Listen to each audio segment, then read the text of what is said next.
Okay, Philosophy 81 again, and this is Buddhism Part 3. In Buddhism Part 2, A and B, we had wrapped up talking about Vajrayana and the combination of the Siddhas with the Mahayana and what happened there. So, we'll continue.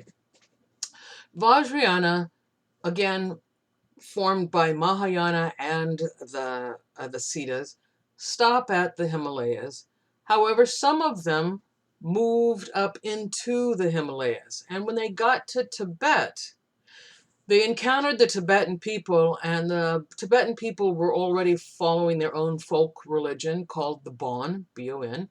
And it had some similar ideas as the Siddhas, the mystical and shamanic practices. But the monks that settled there in Tibet started to combine Vajrayana, okay, with Bon, and we get now what's just simply called Tibetan Buddhism. So let me just kind of trace this through you. At the beginning, we had Theravada, and it went its own direction.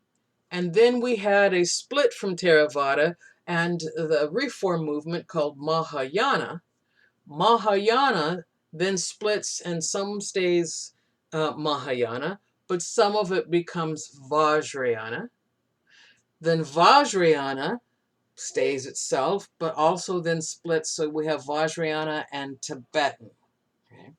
There are a couple more levels that we'll get to, but we're close to the end of all of these splits.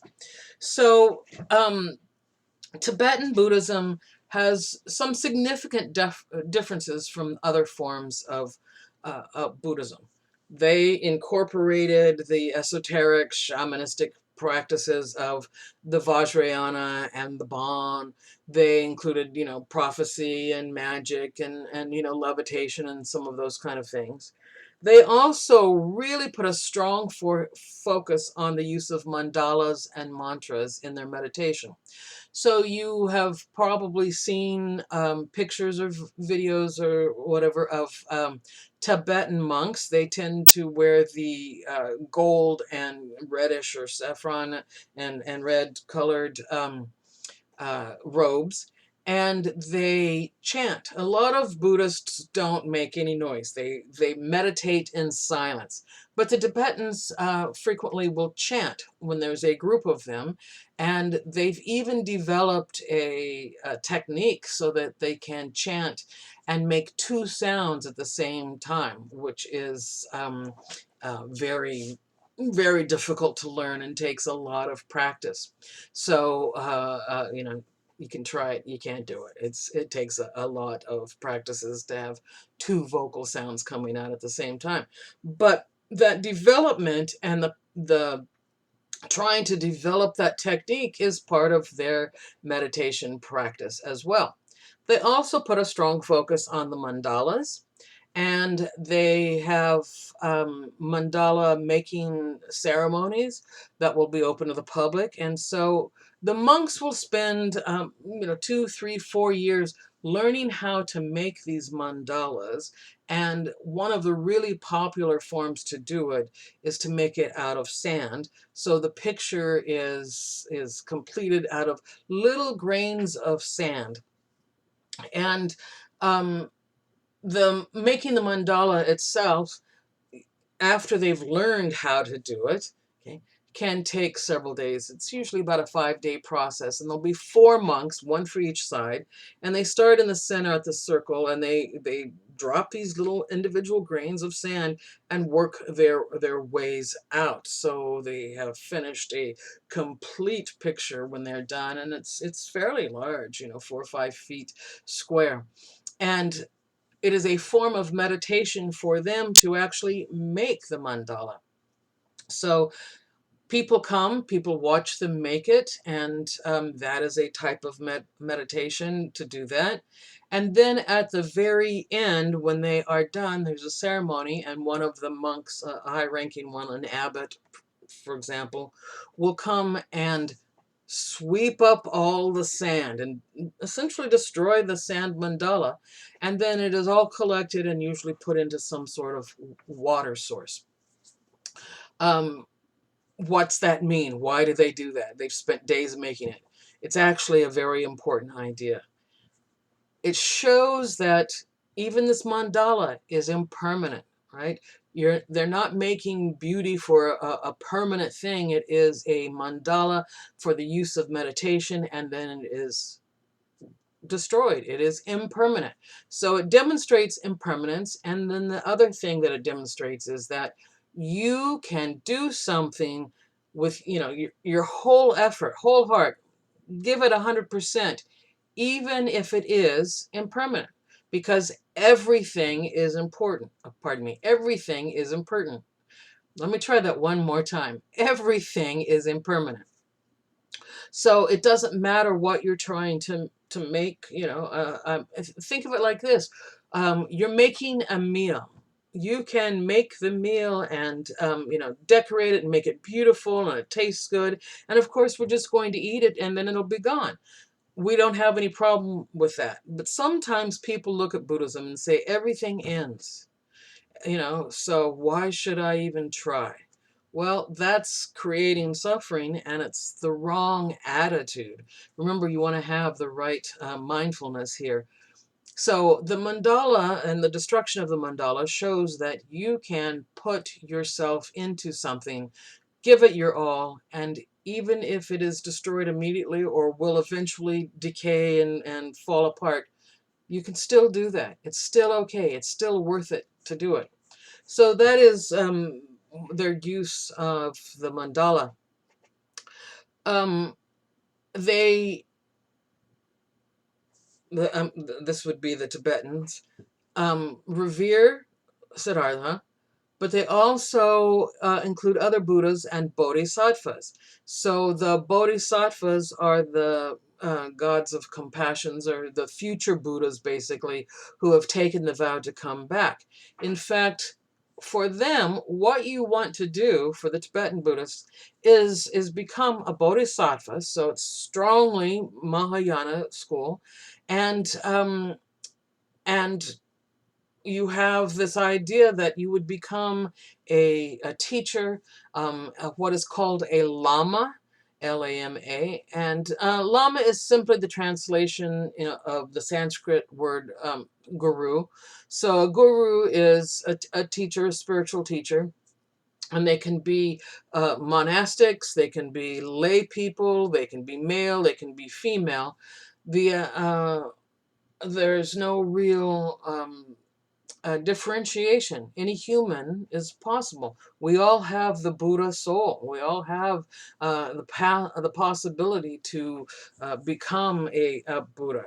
So they look at enlightenment as a goal, but it has 3 levels. So each level has a different dharma, or different teachings, a set of teachings, and different manifestations. So the lowest form would be the human form, and it's basically where you're learning the elementary teachings. They would look at the Theravada tradition as this beginning, because you want to become peaceful, you want to have self-improvement, do no harm, have a peaceful nature, all of these things that the Theravada would be looking for in the Arhat ideal that they were trying to achieve. Once you have accomplished that, then you would move into the Mahayana tradition, which they refer to as the divine form, and it's the intermediate teachings. So in the divine form, you would be driven by compassion, you would be assistance to others, you would be focused on doing selfless actions or selfless acts. You want to help others. Of course, you're probably still learning, you're still following the Mahayana tradition and understanding. But the third and final stage here for the Tibetans is called transdivine, and it's the advanced form. You would be, practicing the Tibetan form of Buddhism. You want to have a completely altruistic nature. In other words, everything that you do is focused on ending suffering of other living things. And some of it might be fierce. In other words, to help someone grow and improve, you might have to have some sort of would be considered a compassionate destruction of their delusions. You know, you need to make them understand, look, this is the reality, this is the truth, this is what you need to do. So you would practice those techniques, and you would have guides.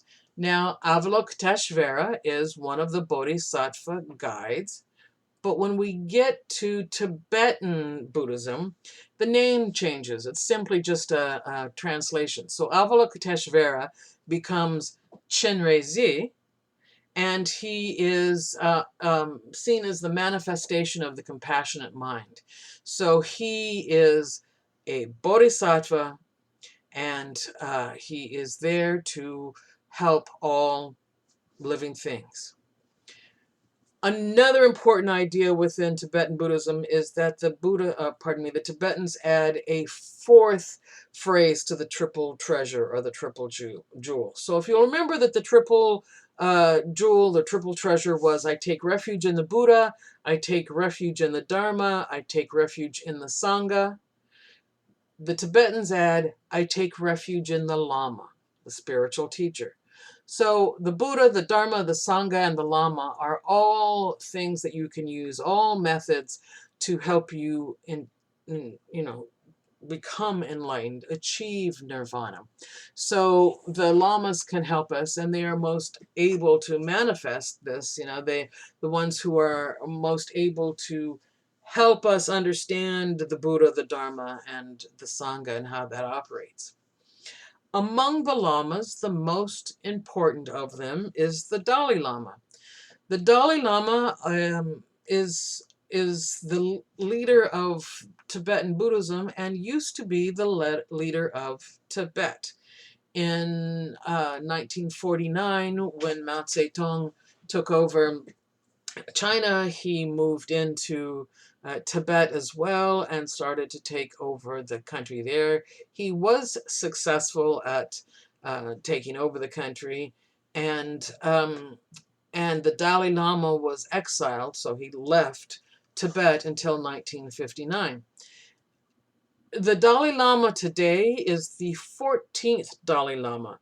In other words, there have been a sequence of Dalai Lamas, and the lamas and the high-ranking lamas, including the Dalai Lama, of course, are called tulku. This means that they are themselves reborn.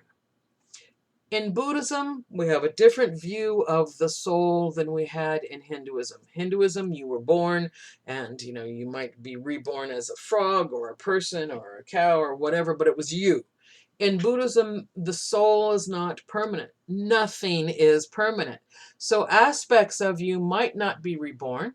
Aspects of you might go into other forms or other bodies. And so you have this shattering of the soul, no permanent soul, and it is the thing that's being reincarnated. So it might be that you have bits of soul that are in many, many different people.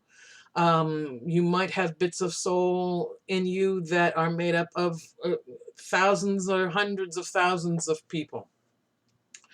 The high-ranking lamas, however, the tulkus, are reborn as themselves. They have their Atman, their soul. They die, and when they are reborn, they are that same cluster of soul bits, you could say, the same Atman, and they were reborn and reborn and reborn and reborn. So the Dalai Lama is currently the 14th Dalai Lama.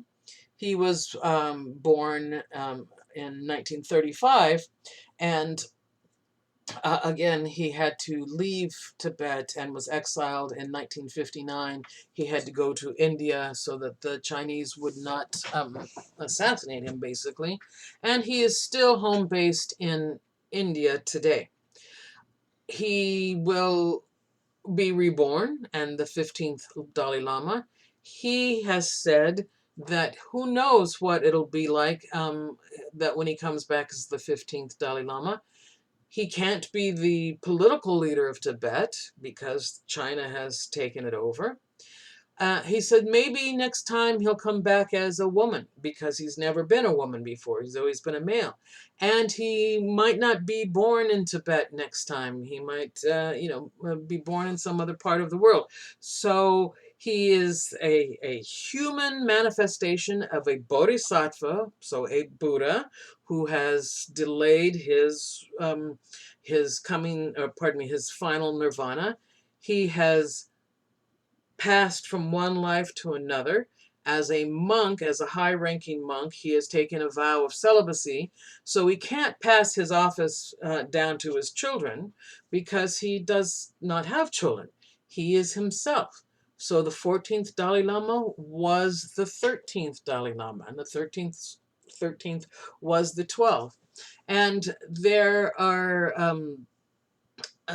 is a cohesiveness then to the activities in Tibetan Buddhism. If you can, there is an excellent movie called Kundun, spelled Kundun, that tells the story of the current Dalai Lama.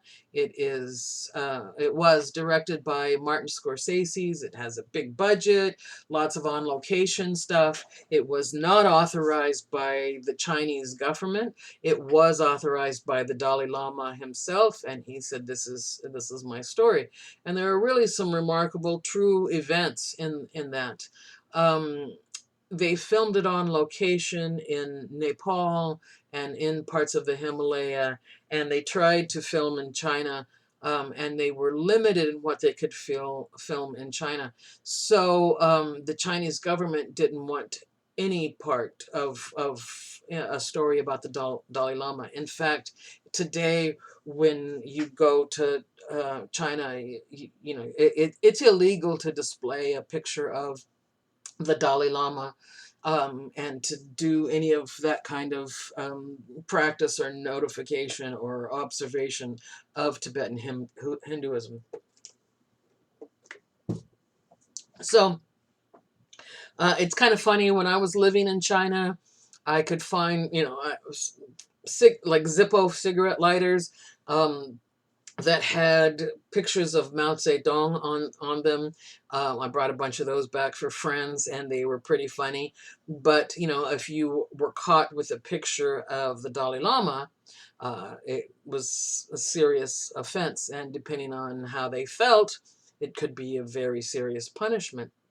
So the relationships between Tibet and China are not good. China basically says Tibet does not exist. The Dalai Lama is trying to return to Tibet and get Tibet recognized as its own autonomous country. It is a problem, however, that's been going on. So now that he is 85 years old, it's difficult for him, but he comes to the United States and makes tours and gives speeches. He is still the leader of the Tibetan form of Buddhism. Those are primarily the main versions or the main differences of Tibetan Buddhism. The focus on the lamas, the idea of the tulku, and the human or Theravada form of Buddhism being a beginning step, and the divine or intermediary step being Mahayana, and then the ultimate step essentially being Tibetan. So the basis for Tibetan Buddhism is Mahayana. So Mahayana had some influences from Vajrayana, but it went into Tibet and became Tibetan Buddhism. Okay, so we're almost done with the spread.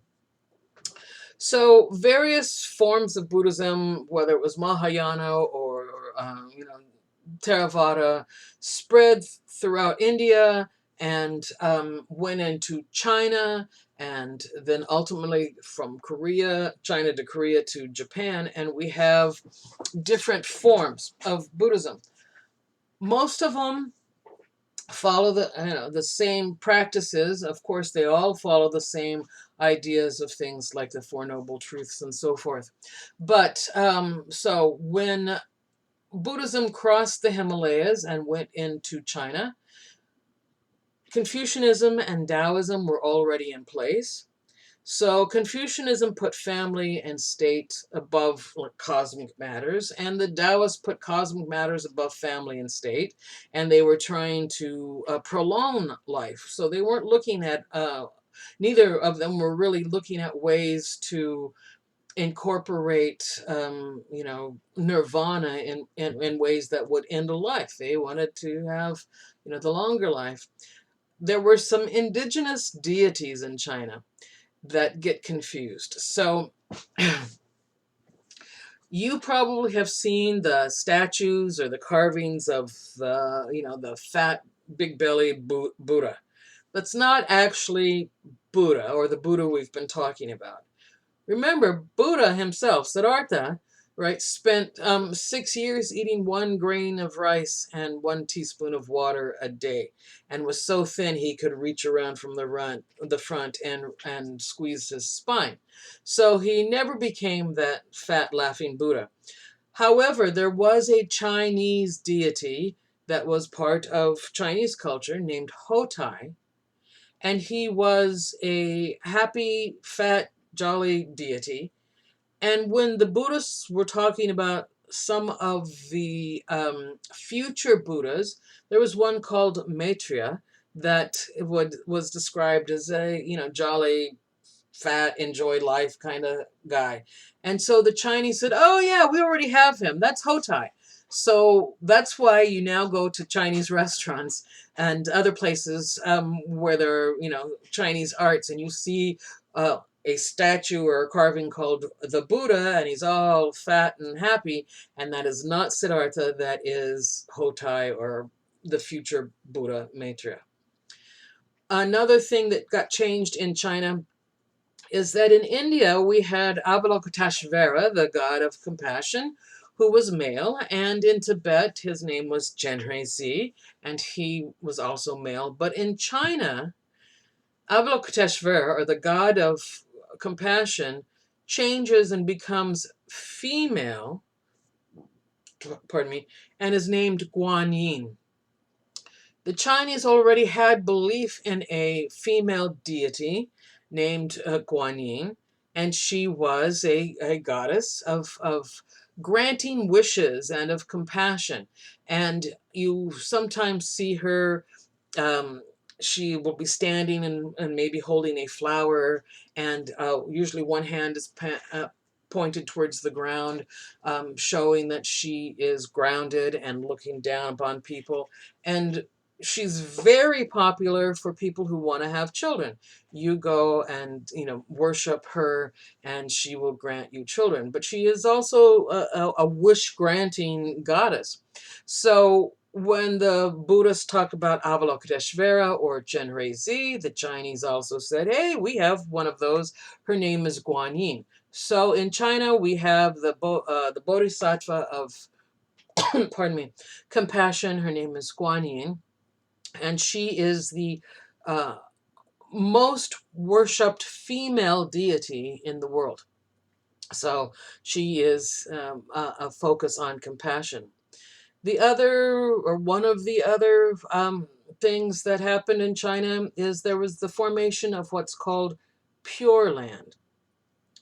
Pure Land is the idea that one of the bodhisattvas found found nirvana, died, and went to, or created, a pure land, a Buddha land, and he is the kind of the ruler or the overseer of that land. Now, what you can do as a Buddhist follower, if you follow the Pure Land tradition, is that you can simply chant the name of the Buddha that you are interested in, and you can chant the name repeatedly, Amitabha is one of the big names, the Buddha of the West, Abhidharma, and you chant it repeatedly with the request that you want to be reborn in his Pure Land. Now, what happens is that you are, when you die, you haven't hit enlightenment yet. You can be reborn in his land. The land is populated by all of these Buddhist people, dead people basically, meditating. And when you land there, you're going to be in like a little pod.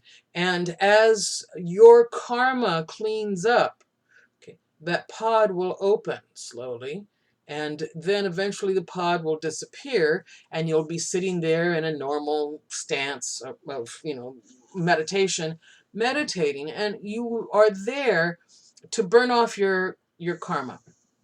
You are using up your negative karma. You are not creating any new negative karma.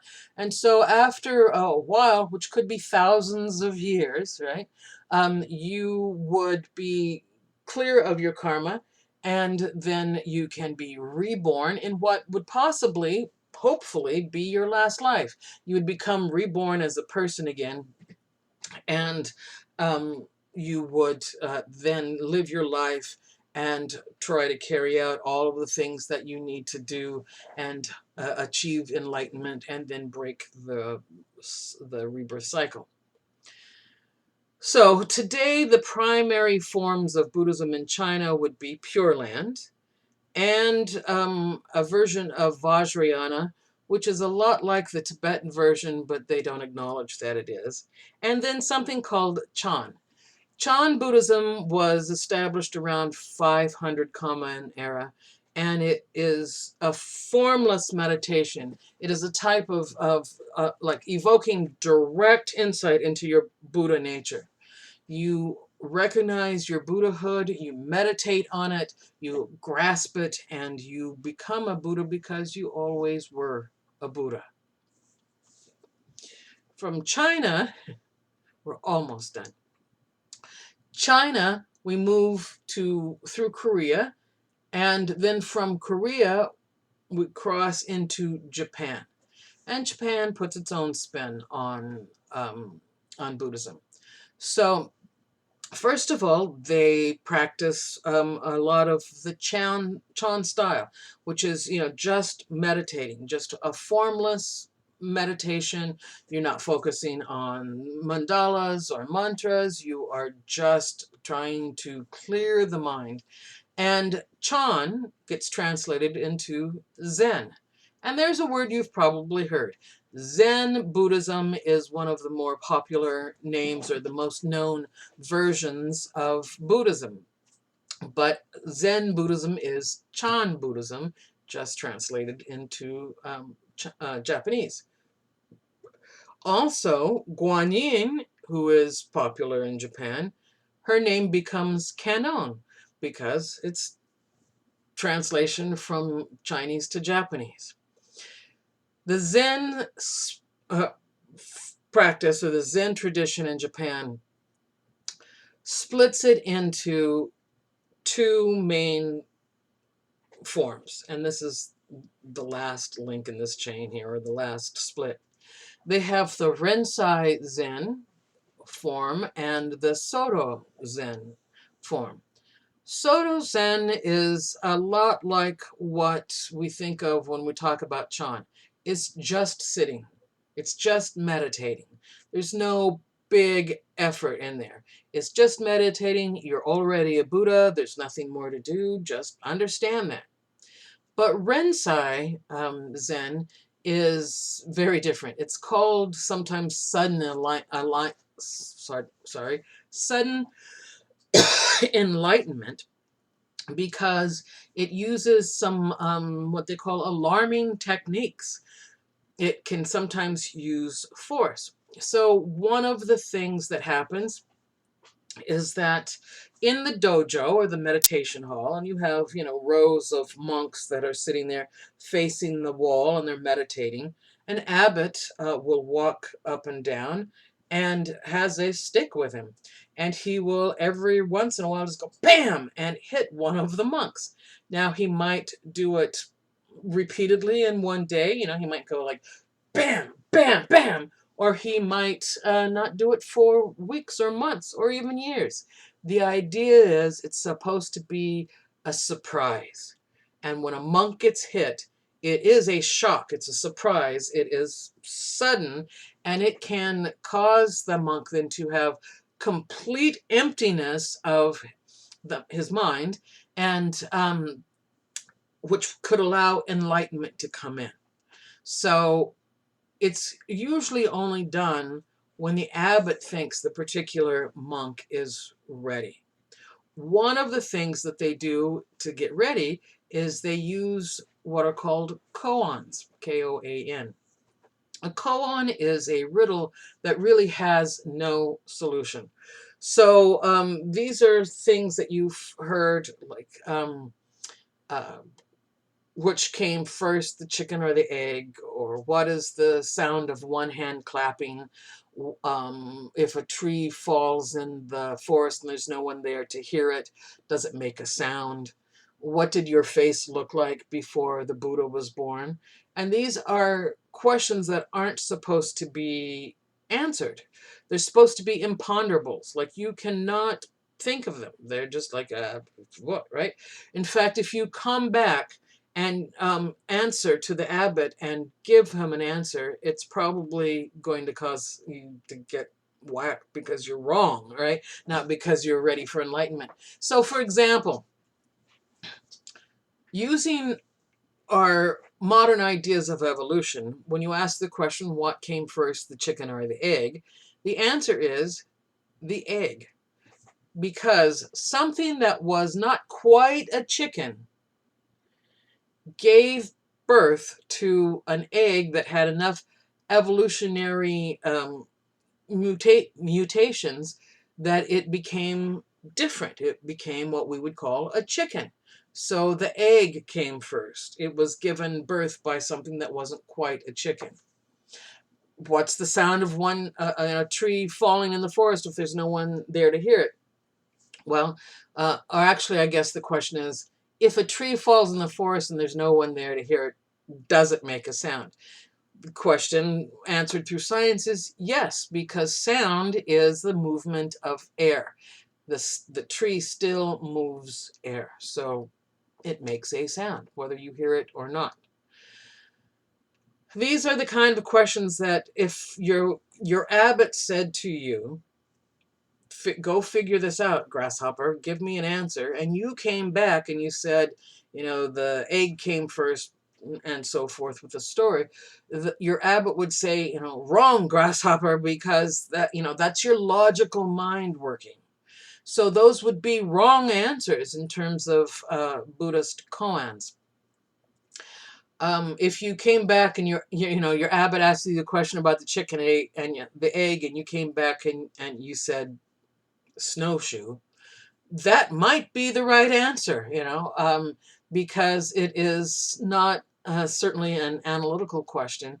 It might be something that you have gained insight into, and your abbot would say, oh yeah, okay, good, grasshopper, you've understood this. And then perhaps while you're sitting there in meditation one day, he's going to smack you in the shoulders with a stick to bring you into sudden enlightenment. So in Japan, we have the tradition of Buddhism, which is Zen, and that's following the Chan tradition, and generally is Soto Zen. Then Renzai Zen is the essentially violent one, and then they also practice Pure Land. So they get this from the Chinese, and Amitabha, the name becomes Amida, which it's just a translation. And so those are the three main, the Soto Zen being the main form of Buddhism in Japan. From Japan, actually from everywhere in Asia at that time, Buddhism spread. We have very active Buddhist communities in the United States, in Canada, all throughout Europe. South America, Africa, and of course all of the Asian continent. So Buddhism is probably the fastest growing of the religions, East or West, and has gained quite a bit of following. If you are interested in more about Buddhism, there are, well, probably hundreds of thousands of books. One of the books that I think is very good is called The Buddha, and it's by a woman named Karen Armstrong. And Armstrong is like Lance Armstrong. Um, and so, yeah, Karen Armstrong, The Buddha. There are also books like Buddhism for Dummies and, all of these other beginning manuals. It's hard to recommend just one because there are so many. The back of your chapter gives you some lists of other books in Buddhism that you can use to, as sources. All right, I think that's going to wrap up Buddhism, and we will move on to Chinese and Japanese religions for next week. Actually, I think the week after, because next week you'll be doing your meditation. I will post a meditation instruction video that will show you how to do it, and then you will do it and write a paper on it. So that's it for now.